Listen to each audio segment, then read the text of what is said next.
namanyire ekyenkya kya weekend kya radio. Oya akatale ko inaje wasuze. Oh inaje wasuze. Mpola bintu. Wetuwa tusaga toyogera mazima toyogera. Amazima ngalekanga bikabikawo. Boza ku bantu gwe naawe. Kansubira ati muli bulungi amachama lungi bannange. Sawa ya kola sawa ya kuzuka acheba sesibe kiwe basinga tenkuba yatonyi. Omanyi yako yatonya gamba atanava waka webike bwebise. Okitegeera. Naye ngo kyolina omanya kayero ko ku screen ya Josephine atekala ikyadda bulungi nnyo. Tutegedde wawo naye kikirizibwa tekirimu ashida tekirimu tabu yonna mugana ngera mwenna ba comrade ne bakada abatulaba yonna gye musinzido tulaba tugenda beera fenna paka sawa ndowooza nga nnya ngenda kwambala red odako blue odako green kikirizibwa mpozi kasiraje kala ya jembe eriki eya blue ne white jembe ya kibiri kubandi wa jema ku Facebook atukozesa Bukedde TV1 na website Dixon webalo muri bwoko osobola ogenda mu Google search yoba mu Google engine notukola ki not searching akawo muganda wange embeera bweto bwegendo tambulira ddala tukoze ne Josephine tuinawo Justin Nakagwa ne Dennis ono mwami erinnya yendi erabira aliwa Benjamin yes naye wali ku kamera ndoza tutandikirewo sabula tutandike ne Evelyn Lagu ujukira byakufa pese kamuko nolete mbere yennaku kati ukyasima naye bannange nze ngezaako okuzireka nze ndiwo munnaye kubeera nga nseka sinoonya engeri gye nnigamu nga nsigiraba naye nga kyolina omumanya atulaba eyo si birungi kyekituufu abayimbi bafunyemu obutakkaanya n'abakulu abatwala ekifo kya National Theatre ku by'omugenzi oyo omugenzi okusinziira ku Bosa Serunkuuma omu kuba mubadde okumpi ennyo yali yateesa teyalaama naye yateesa yanyumyamukko nabo nga bugononyumya ne banno nti munnange bwe ndiba nfudde kati nga nze bwe mbeera njogera ti bwe ndiba nfudde kola bwoti ne bwoti tukutwaleko mu lufula bannanga terufula nkimeyo ki kyoga teri mmere ewooma ate nga ngamba ngenda lya naye nga back to Evelyn Love nti yali yayogerako ne Bosa namugamba nti wemba nvudde mu bulamu bw'ensi nomumpiseekaawo nga bannange bwe bayitayo ate abawagizi bange bandabeko naye okusinziira muganda wange yagamba kumutwalako ku National Theatre n'asaba n'okumuleka mu nnyumba y'engeri gyali gibaddemu akaseera kati nasooka giberemuko ennaku yali mpya kati baakozeemu kimu ku ebyo ebibiri naye okusinziira ku Francis Peter Ojede Francis Peter Ojede y'omu ku batwala National Theatre yagambye nti muganda nge bino byonna abayimbi beekaliisiza bwereere banvumira bwereere abayimbi bamukubidde amasimu ne bamuweereza message ne bamuweereza WhatsApp nga bamuvuma okitegeera nga kati n'agavaayo n'agamba Francis Peter Ojede n'agamba nti banaye banvumira bwereere bannanga bwemage National Theatre tebantegeezezza okitegeera naye nga kituufu kyandisaanidde omuntu waba afudde ate bamale kutegeeza anti kati olaba kati erudda ne Francis Peter Ojede omusaasiramu kwajjukira National Theatre bagihiringa out for conferences n'emikolo emirala bayinza okubakoolwa emisana bali bakuteuka business ng'ate business eyinza okuba close to some nga kasente akegasa ng'okukasesema kiba kibayingira nejjukira kukulabika kuliko abaali basika enjawulo biki kati wona okubira oli essimu nti kumyawo enjawulo nga biyinza obwanvuwamukko kati yavudde abagamba nti bamuleeta ekiro era Francis Peter Ojede erinnya likunyumira nange erinnya likunjukizaani Ojede wabulandika obulolyogera nakakole story Francis Peter Ojede n'agamba nti omulamu muguleeta ekiraati list emisana ekifo bakola ki bakitutte kale mweyembera ate nga kyaleeta ekisoboka kuba Bosa yagambye akasente kale tekamala abayimbi abasinze okusitula enkundi kuliko Fina Amasanyalaze kuliko Farida Ndaus waliwo omulala bamuyita Queen something oba Florence obaki abo bajjemu ne buleesu ne basambagala ne bagamba Francis Peter Ojede batuma batya National Theatre ngati yaffe fenna okisegedde naye ndowooza muganda wange naye ate emisana awo nategeddeko National Theatre ate yabadde yeegayirira yabadde yeegayirira ng'ekuba amasimu ag'okumukumu mulumbe nsonga ki mumuleeteko wana anti kati we twajogedde story yesterday n'ebookya bagambye balina emikolo anti kati nebokya naye ati si mumuleete tumuteekeko mu parking tumufunewo tumuzizikaawo mu parking naye ngazzeeko wano emisana era okusinziira ku mbeera eyo bana ate kati waba wakubidde ennyo emisana babosa Serunkuma nabo ne baguguba ne bagaa tewali agambayo tetuva wano tugenda kujjayo dakika ntono nnyo omutugobewo okitegedde kati obudde tuba tuwononye naye nga wakuziikibwa olunaku olwaleero e Masaka bamuziika ku kyalo Kalungu saawa 8 nabwekito tuyinayo Betty Nampijja n'atuwa live update ku bijja by'abajjajja b'omugenzi Evelyn Lagu tujja mufunamu awo wakati nabwekito ajjukira ffe tukolera abantu nabwekito embeera eyo tugenda gikutuusaako awo anytime from now naye nga regardless tugamba ekintu kimu Evelyn Lagu nakabira RIP tuddamu ogumya muganda wange abaganda be bakyalibe naye ekyenjawulo kyenafunye olunaku lw'eggulo nawuliddeko nti yadde alina n'akaana ke yadde amaze okwadoptinga katoto okusinziira ku Siraje Kizito saa kwogera bintu byesitamayina okusinziira ku Siraje Kizito wa Bukedde TV1 yagambye omumazi anti kati bakootingeye naye n'ekirala ekyenjawulo Dr. Muganga owa University eri yategeka bato yamuyise omwana wa Evelyn Lagu ku Monday n'agamba agenda muwa basale gwe twakyaza wano yani Kasavu Jukya twamukyaza wano n'agamba yali asoma ku University nasooka n'abiwumulamu kasooka mala okujjanjaba kati Dr. Muganga yagambye ku Monday atandike tumutwale basayininge atandike okusomera ku University eyo nga tawaddeyo yadde ebibi. Wow, that is very good. Banange tweyanziza nnyo tweyanzege basare yaffe word omwana alaga era abatulaba eyo nga muli mulumbe omwana oyo nze contact person ow'embeera ya Muganga kuba muganda wange nga bw'olina okimanya nti buli kintu kibaako n'omuvujjirizi kibaako n'akisindika tojja kuva oli buvyomale agenda ku ofisi ya musajja kibaako akisindika okitegeera kibaako buloka awo wanjiri Sadia Nakalema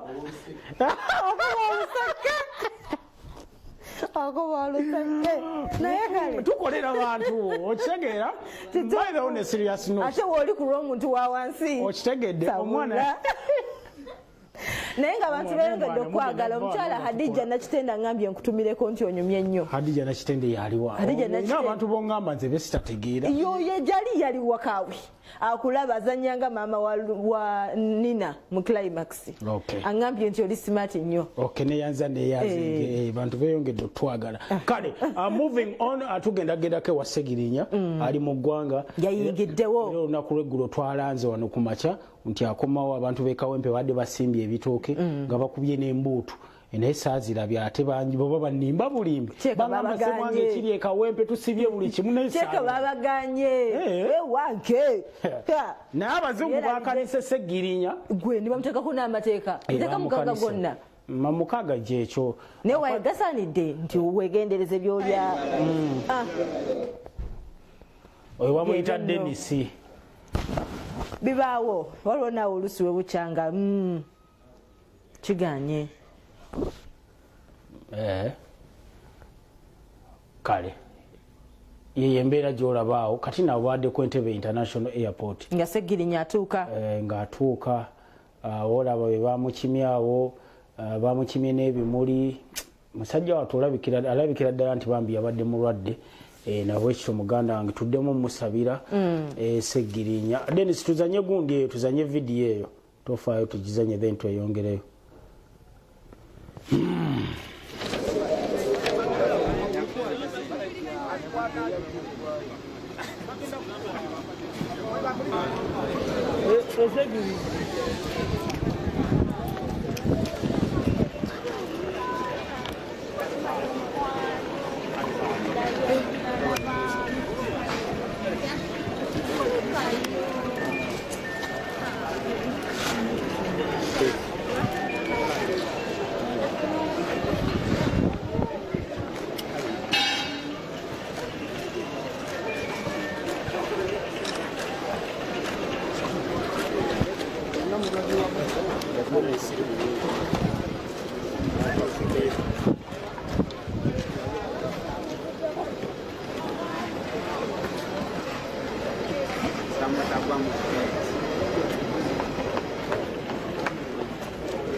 Honorable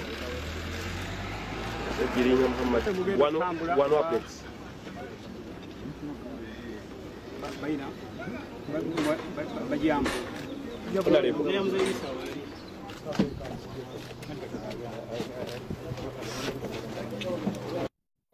Anna we yavudde anakolimira Wayiswa Alex namugamba tonziikanga kuba wagamba nti byenneerwaza byakwerimbalimba nti nimba abantu nejweddeko ne jweteka yes okuba nti ndi mulwadde ate nga siri so sikulabayo mu maziika gange yalamye nga mulamu still ku nsonga eyo musajja mukulu ono agenda kuddayo mu ddwaliro omwezi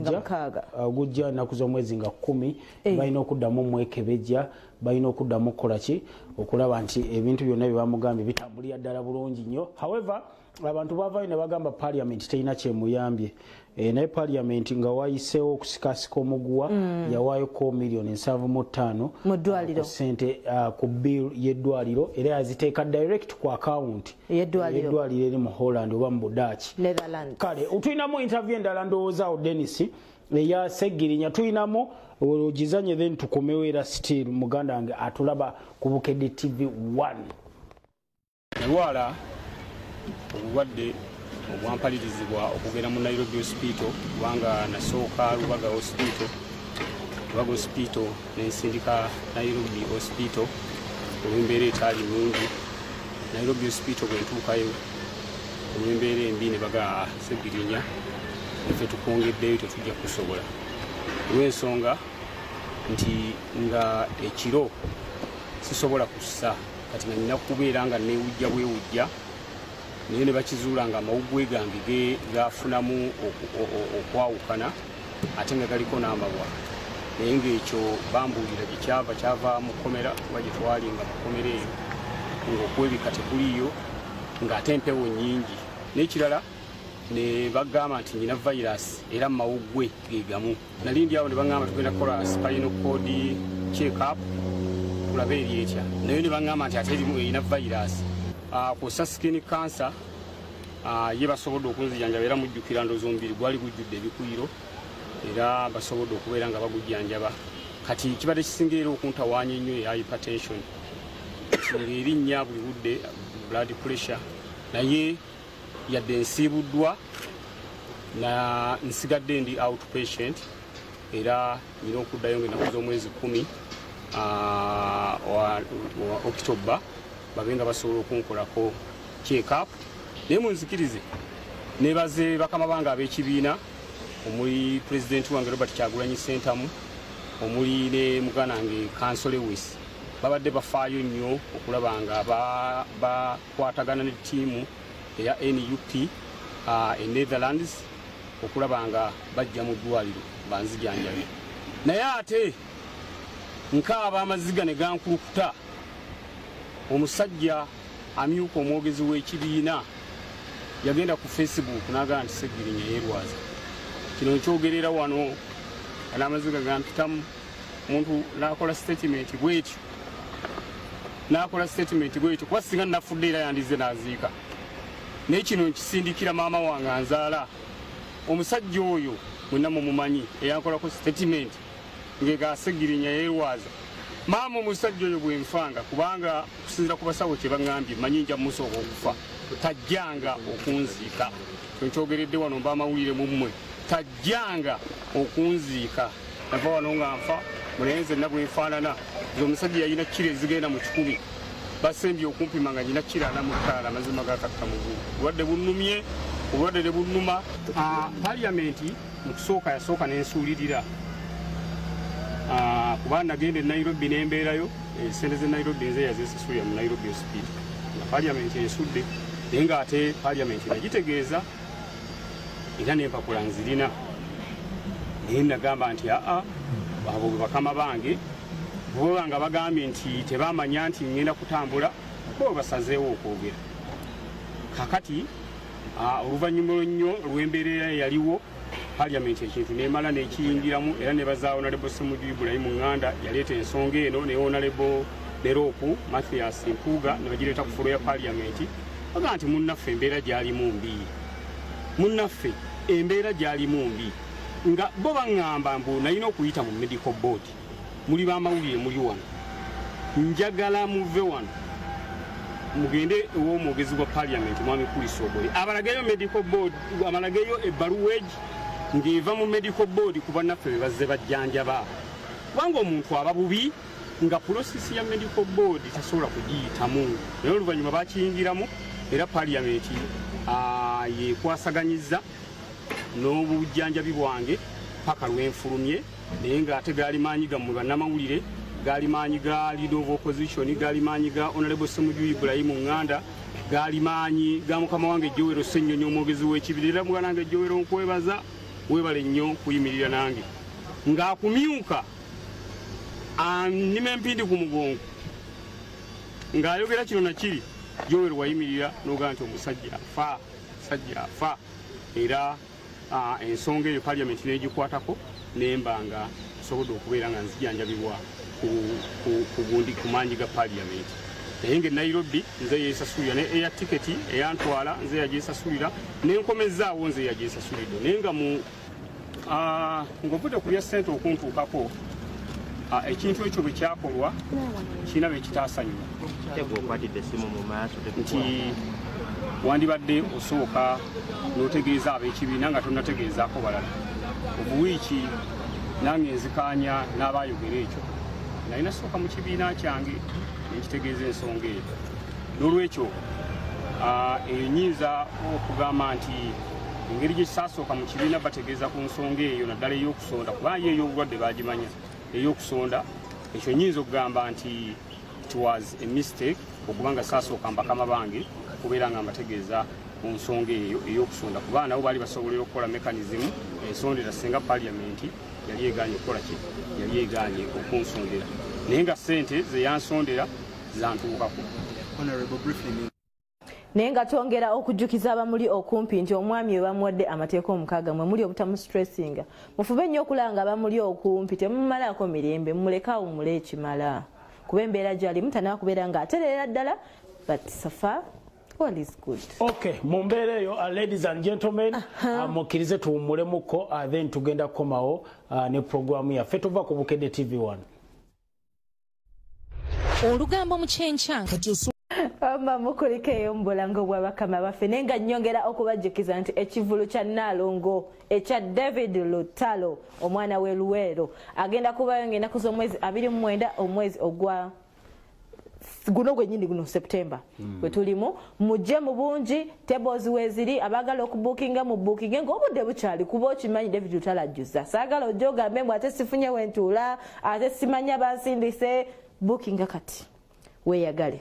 Okay, nga twagambye nti ffe tukolera bantu twagala kutwala live and direct side zeeri Kalungu Masaka gye tugenda okuziika munnaffe enteekateeka z'okuziika Evelyn Lagu abasasi baffe ku ground kwe bali gwolaba omuganda nge ye Betty Nampija Lydia y'omu ku bwe tulinawo boyinza okugamba nti young and promising talent era munange ndowooza embeera bweto bweri ono Dennis Mutuwe Nampija nze njogera omugenzi Evelyn Nakabira tuyimiridde olwaleero abantu bazze okukungubagirako ab'omu luggya luno ab'oku kyalo n'abavudde Kampala batindize eggendo tubeebaliza ddala olwaleero tuzze tunyumyeko ko n'abantu abali ku kyalo batubuulire bazze jjo bazze leero nga bazze leero nga bakedde nnyo badde mwagalwa w'abangi mu kibuga Kampala siwoka ne Masaka abantu bangi babadde bamwenyumirizamu olw'ekitone eky'amaanyi kyayina tugenda kuba tuwayamuko abantu abamu be tusanze batunyumizeemu wano ewaabwe era abadde yeeyisa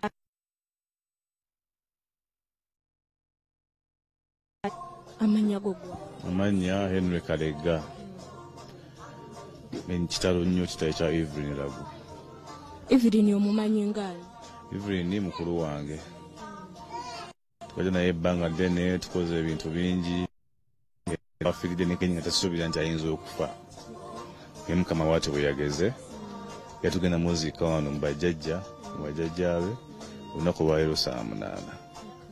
ennyabo abadde mukulu ennyabo by'omanyi ku Evelyn by'otagenda kumwerabira Evelyn bingi sobola bimalayo naye kyemmanyi nti Eva ye muntu abadde mukyala wa kisa nga Eva kunze kyemmanyi n'abalala nga ye muntu atamala olunaku nga takubidde essimu kumanya mbeera gy'olimu ne wabeeredde omulwadde nga nkubira ne twogera kino kiriiso bingi sobola bimalayo.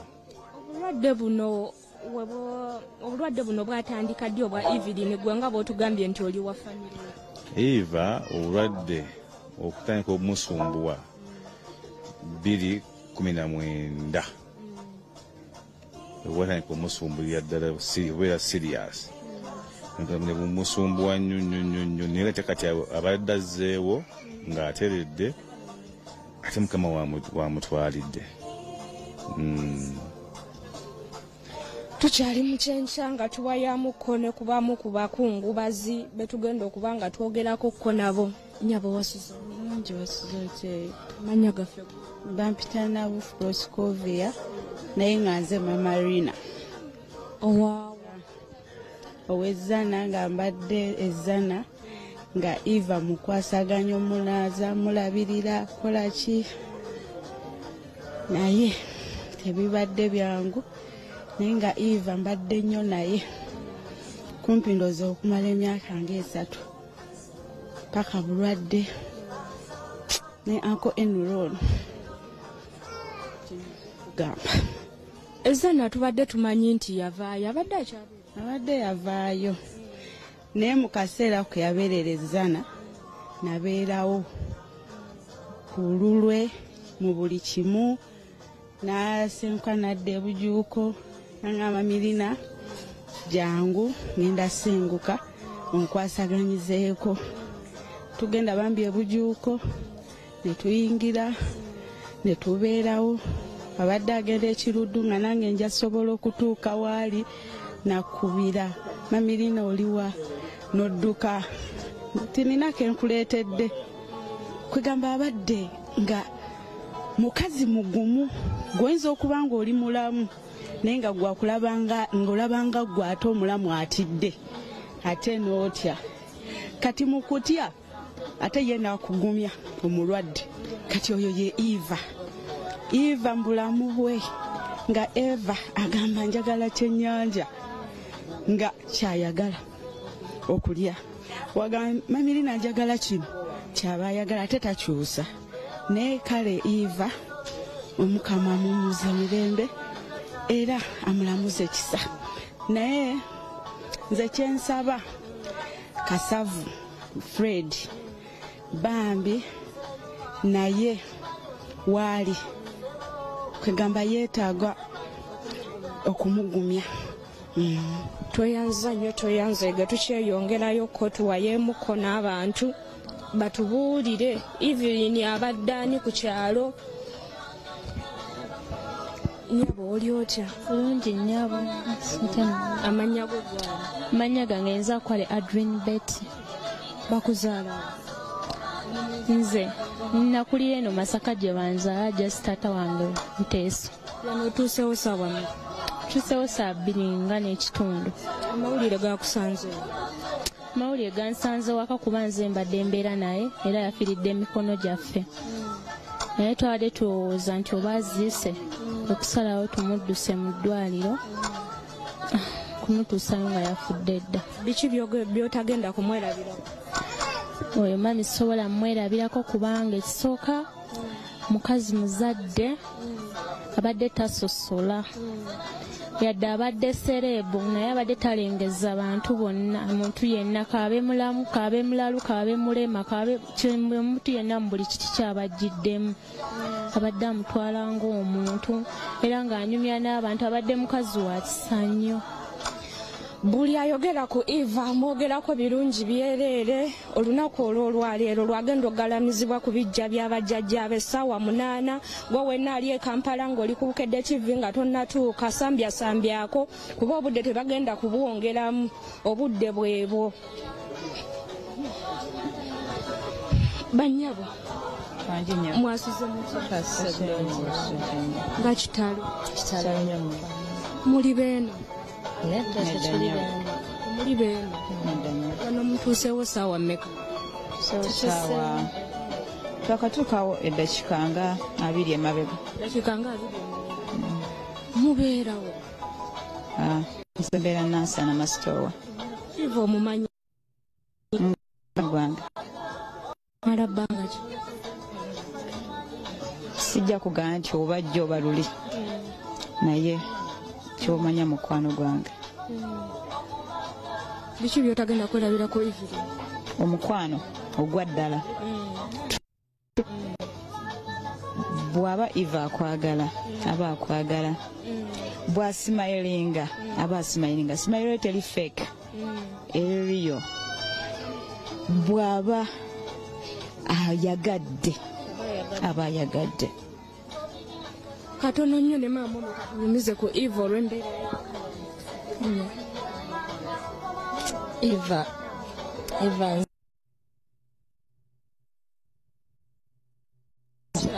apita 2 maama ate sister we maama antwalanga maama ampita maama ate apita sister nafu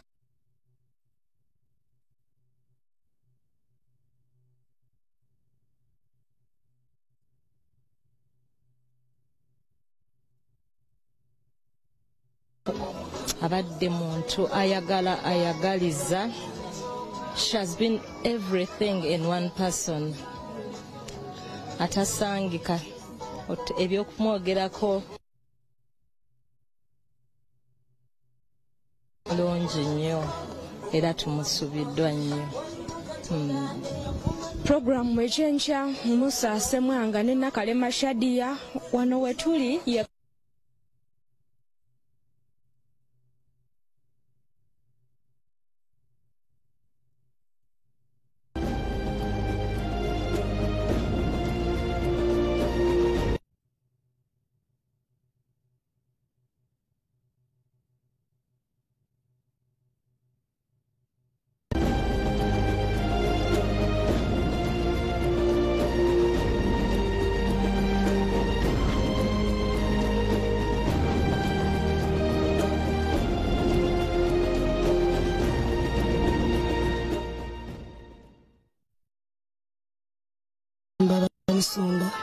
Omusumba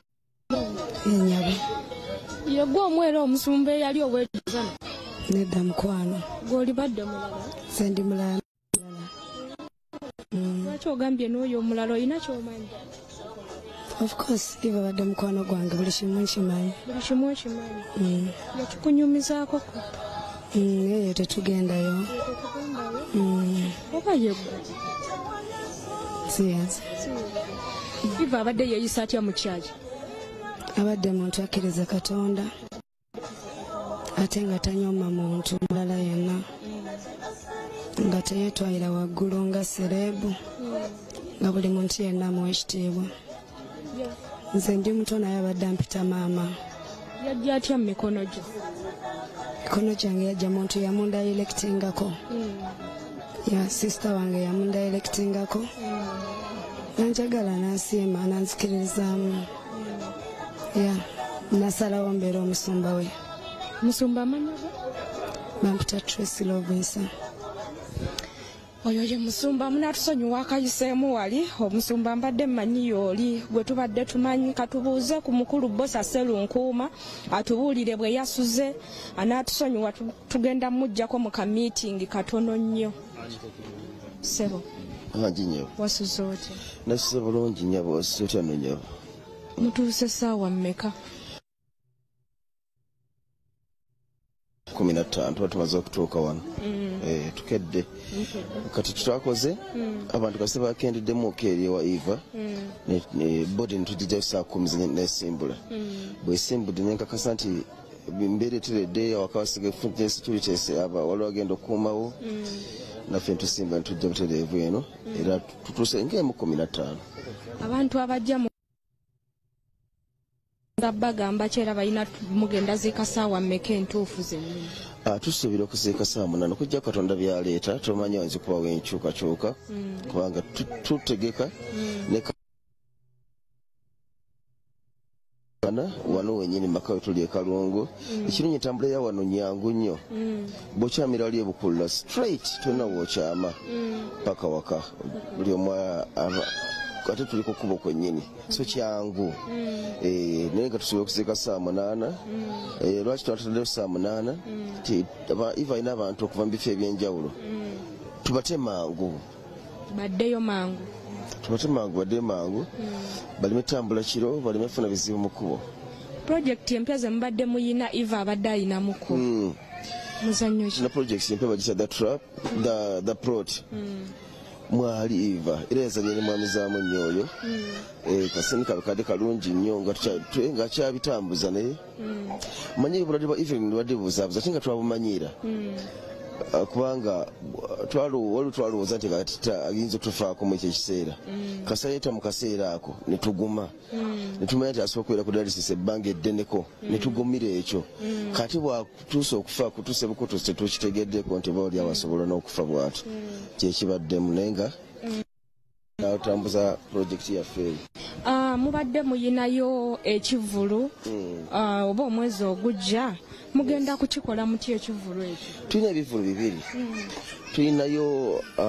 zubai family etegese okusiima abazanyi baayo etegese okusiima abapartners baayo basponsors baayo tukitegese ngenda kuza omwezi 2 omwezi ogujja ku obligato olugambo mukyenkya mukulikayo mukuumulamu okwo naye nga nnyongera okwebaza omukyala Lidia Nampijja okubeera ng'atuwa ebifa eyo okuziika gye kugenda otambulira ebigenda tutambula bitya enteekateeka ziri zitya byonna tugenda kwongera okubeera nga tubibawa wano nga siruddewo njagala kubatwala eri Dr. Muganga ono yategeka bato yali wakati wa Shiba ne Sindi ibadde nga byogerwa nti omwami ono alina oluganda ku Shiba nga bagamba bituufu abagamba si bituufu agenda kujja bakakasa nti kituufu amwinako akakwate oba amwinako oluganda weewaawo yavuddeyo nayogera ku bintu bingi nnyo ayogera ku ani eyawangula wakati wa Shiba ne Sindi byomu yasalawo okulonda kwali kwaffe naye kati yavuddeyo nayogera ekituufu ani yasalawo ani yawangula kwani agenda kwogera bingi nnyo gye yalumbidde nayogera bingi ebisongovu ku gavumenti abamwogerera mbu si promota mutuufu kamubawe lwaki mweyo njogera ebisingakawo Okay, nze Musa Semwanga muganda nga atulaba yonna gy'osinzira okutulaba essaawa eno muganda nga eri special essaawa ya njawulo era muganda nga tuli ba mukisa nze ng'omuntu ndi wa mukisa naawe atulabayo ogenda gamba Semwanga ategeeza ki ng'agamba tuli ba mukisa tutudde n'omwami omu ku baami abeekoledde erinnya nze muyita celebrity doctor muyita celebrity vice chancellor Dr. Muganga, ladies and gentlemen, ali dressed to kill ekyambalo muganda nga agenda atandikira ku kyambalo ebyambalo bino dokita nakoma biraba mu basajja wali akati kino mwe mulenjogere gamba by Uganda build bubu okay waliwo omwana amita Oscar Kampala yakoze kino tekyavudde mu nsi zaabweru era Oscar Kampala webale nnyo webalire olaba bantu bagamba nti ki I am dressed to kill. Okay, Doctor, njagala obuuze ku batulaba then we proceed ne interview yaffe olunaku abatulaba mwena mbalamusizza mwebale kwekuumira ku kedde ate mbayozeyoze mwenna abalabiseeko ku lwokutaano nga mwana muwala Shiba yambalaganye ne Sindi naye mu lutalo olw'endongo mu lutalo olw'okubasanyusa si lwa mayinja si lwa mundu si lwa kuvumangana sikola ki naye okugezaako okusanyusa bannayuganda ate mwenna ne mutulaga obwagazi mutulaga omukwano ne muvaayo mwenna mu bungi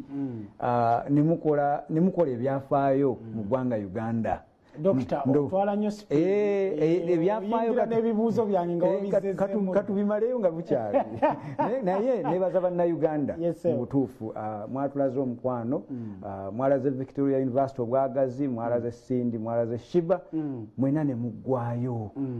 nze sirabangako munnayuganda ngazze mu kivulu oba campaign oba ki ne paapalo yajja ndowooza mu Uganda sirabangako muntu gwe nalabye ffe twatuuka ekiseera ne tugamba naye muggulire abantu geeti ssente muzeerabire bajje balabe nabo bakole ebyafaayo byabwe mwabaleka abantu ne bayingira bayingire buli munnamawulire ndowooza waliyo ne tugamba kati we bituuse munnayuganda atulaze nti kyakola kyetukola akyetaaga naye ayagala kunyumirwa mugulewo geeti. Dokita, ng'otandika bata eno mwalina ebiruubirirwa after the battle ebiruubirirwa byo byatuukiridde? Nze bannayuganda sibabanja bye nali njagala byonna byatuukiridde. Kye nali njagala okusooka kwe kumanya nti buli munnayuganda yenna ategedde nti waliyo university ey'enjawulo bagiyita Victoria University. Nti Victoria University si zino university zo za bulijjo zemumanyi ezisomesa abaana ne bakomawo waka ne babatuulirira nga tebalina mulimu. Naye ate tulina university ey'empya Victoria University ekola ebintu mu ngeri ey'enjawulo nti omwana avaayo amaliriza okusoma abamala ng'alina omulimu akola oba yeteerawo ogugwe. Yeyo university kyenali njagala kigende mu mitima gy'abannayuganda. Ekyeza abeebuuza nti impact y'ekivulu kino, what was the impact to the university students? Kakati netumaliriza ate netuddamu netugamba nti ffe tulina programs zetusomesa nga events management, project management, marketing, monitoring and evaluation, entertainment law. Weetaaga ekivulu eki oba concert egi ebintu ebyo biteeka mu nkola ate ku large scale. Era bannayuganda mwatuwadde omukisa okuwa abayizi baffe okusoma nga bakola kyebasoma kyebakola. Event bagitegese, event bagimarketinze. Bannamateeka abasoma entertainment law basomya amateeka agakola ki agatambula naki. Kwega abacoordinating project managers bakoze project evuddemu bulungi. Tumaliriza concert, teri muntu yafunye na kisago kyonna, teri muntu yafiiriddwa bulamu bwe, ate nga munnamungi waki w'omuntu. Ate ne neebaza era ne Uganda Police, UPDF, buli kitongole ekikuuma eddembe mu Uganda. Banaye mwebale mwenna tubeererawo. Abantu twali tuludde okulaba ku numbers ezo mu kisaawe ekyo. Numbers ebiseera ebisinga mwali muludde oziraba kyeka waliwo mwali muzirabyeko. Twagezaako ziraba ku kivulu kya Eddie Kenzo Festival yaliwo last year, naye eza last Friday ezaali record breaking. Oyinza ogamba it was a historical concert. Era weebaze Victoria University. Naye nkyenja okubuuza, in most cases numbers reflecting ne money. Mwafuna musente. Anti kanze kyenkulaga ffe twayingira mu kivulu kino si lwakuba nti tunoonya ssente naye nazo ziba zizze. Era kati ninze bajja kumbulira nti twakoze ssente bwe ziti zino ze zaavuddemu. Naye ekyo nga kikyali awo nze kyenjala okulaga nti ffe tulina ne we twatuuka. Kati nga Victoria nduga nti si ka ssente. Bannayuganda mubaggulire bakole ki? Bayingire basanyuke kuba nabo batubeereddewo batulaze obwa Sseruganda. Ate tuli university. University eriwo lwakubeera abantu. Ate tuli university yasalawo okusembera omuntu wa bulijjo. So n'olwekyo ssente bwe zinaaba zivuddemu ze zituyamba tukola research, ze zituyamba n'olaba olwaleero we are the most affordable university in Uganda or East Africa. Tutegerekanye kyekituyamba okufuna bursaries zetuwa abayizi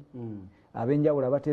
abatasobola kwesasulira fees ne tufuna akasente ntuga nti kati gwe tukuwadde scholarship ono tumuwadde bursary. Ndowooza okimanyi bulungi nti Victoria University ndowooza university esinga okugaba bursary mu Uganda. Bwekiri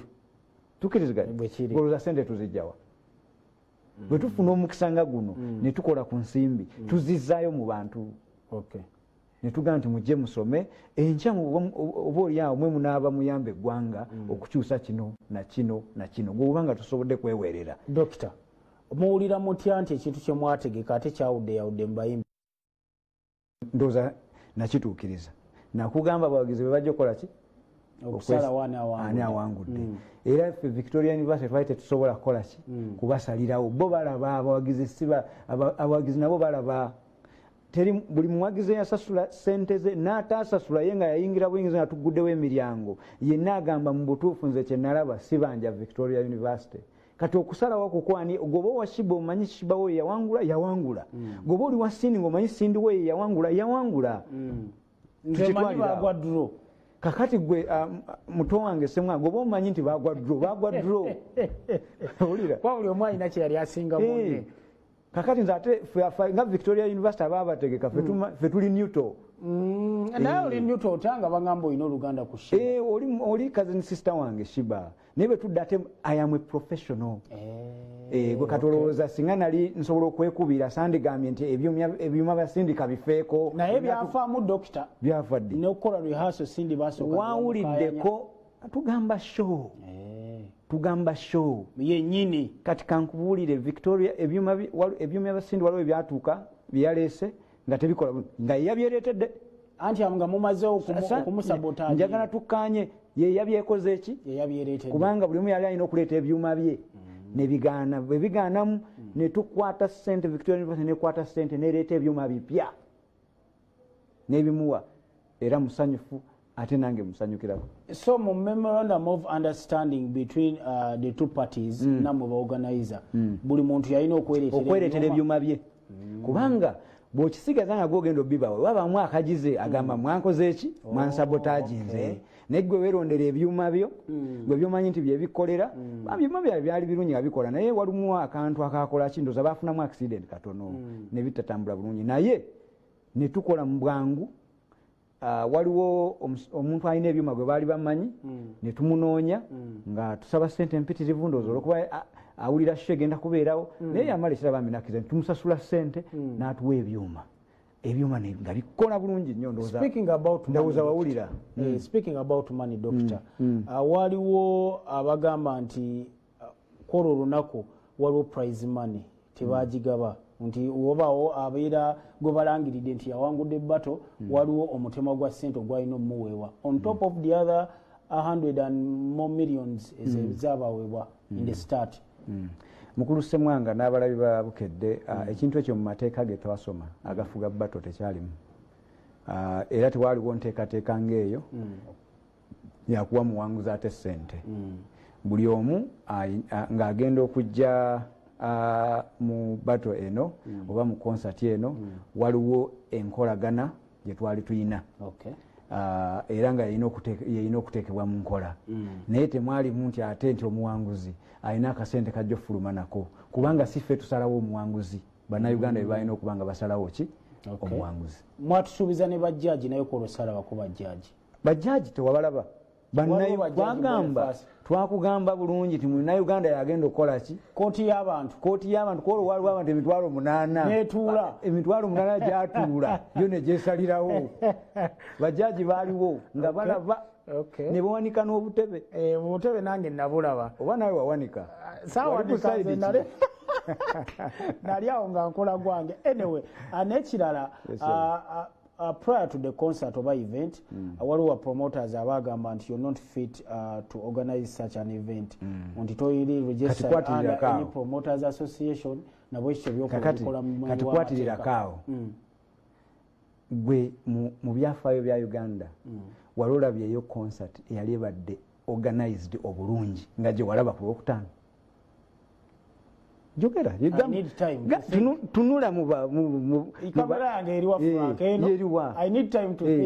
tunula tunuulira abalabi ba Bukedde obagambe nti waliwo concert gye wali olabyeko ngeri very well organized olw'ensonga mbadde ku concert natandika oyingira ebivulu ku myaka 16 okitegeera bulungi kati nina okulaba zonna oba ojjukira nezamu ez'okukyalo nazo otandiso zigerageranye nazino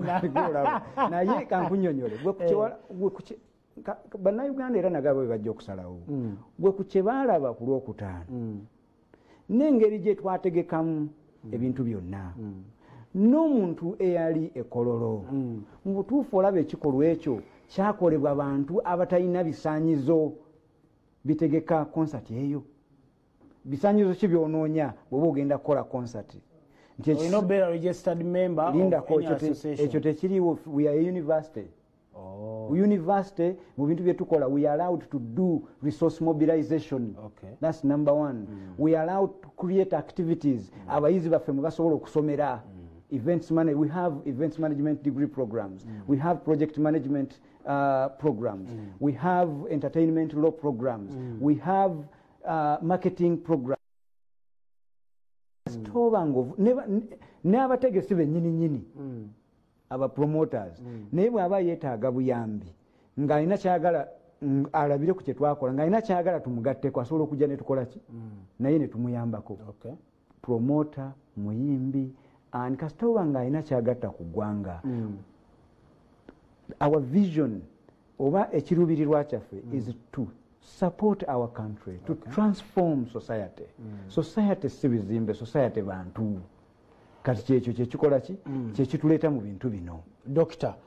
parliament nayo yavaayo nekwambalira muli mu promotinga buseegu abayimbi baali bakuba abantu ebimyanso baali bambadde si bulungi it's against our culture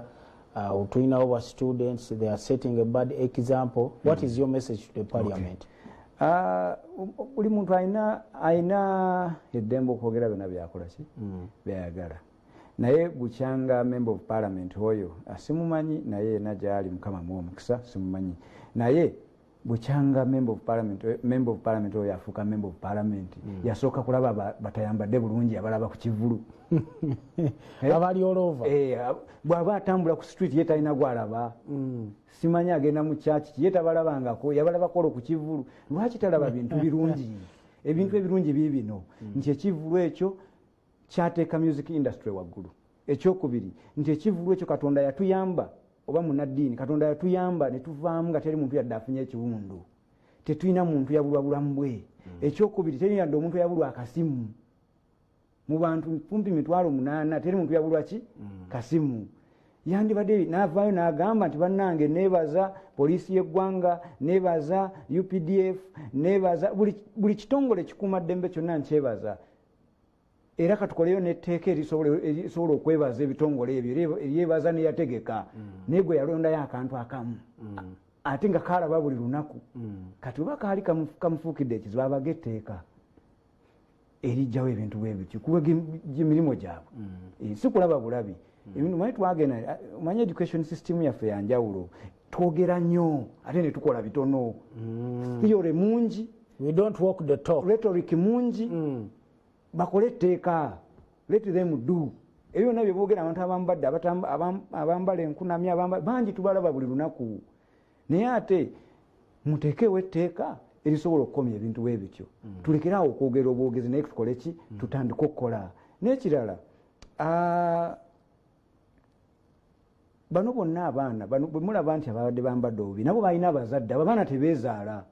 balina ki kati tunenye bazadde baabwe exactly webale nyogo lwaki onenye ono omwana nga naye yakula okuva ng'alina olunaku lumu ne bamuleera okutuuka lwatandise ogenda ku stage oba luddawa nga tayambaddengu nabo balina bazadde baabwe n'olwekyo nti ekiso kya mbuzi kirekerera omussi nekitunulira ki omubaazi so tulekeraawo katufuuse bakagwa ensonyi tulekerere yakuleeta kirina okugamba n'ogamba nti ate bannange bamalaaya abantu babi nnyo bakola nate notayogera ku babagula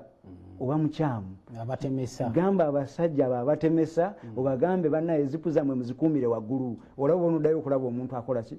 atambulawo wonna mu kibuga okay dokita nga tumaliriza ozaako ki era ojogera bwangaye nti naye kambere nga nkyerowooza nange ndabika ngenze mu moodi eyo ngenda kwerowooza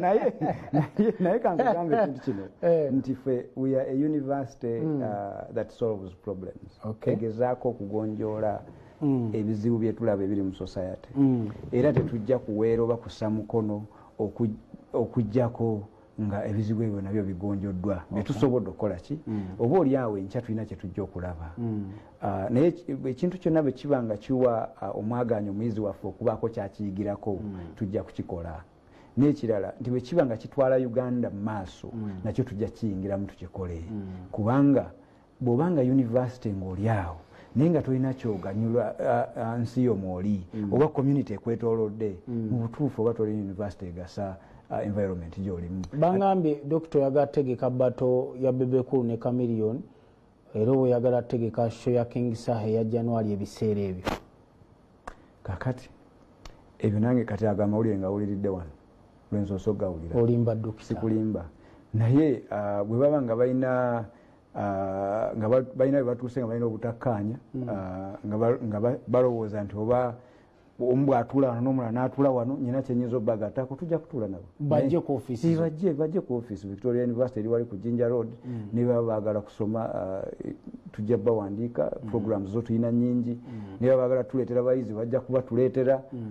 We are a university that cannot let down Ugandans. Okay. We'll impart skills that matter, a university that makes sense, a university that chose oba yasalawo okubeera nze ndi wasene bakyabakuba ntudde na muntu mukyamu asajja sibangu. Okay, ebigambo bye bisembayo dokita. Bannayuganda bannaye mwebale kuwagira Victoria University era mbeebaza izo okugenda ku university ate n'afuluma nga talina kyakola ekyo nga bwe mukirwanya mmwe ng'abazadde oba n'abantu abajja kusoma naffe bwe tulwanira wamu nammwe ne tulaba nti buli muyizi azze waffe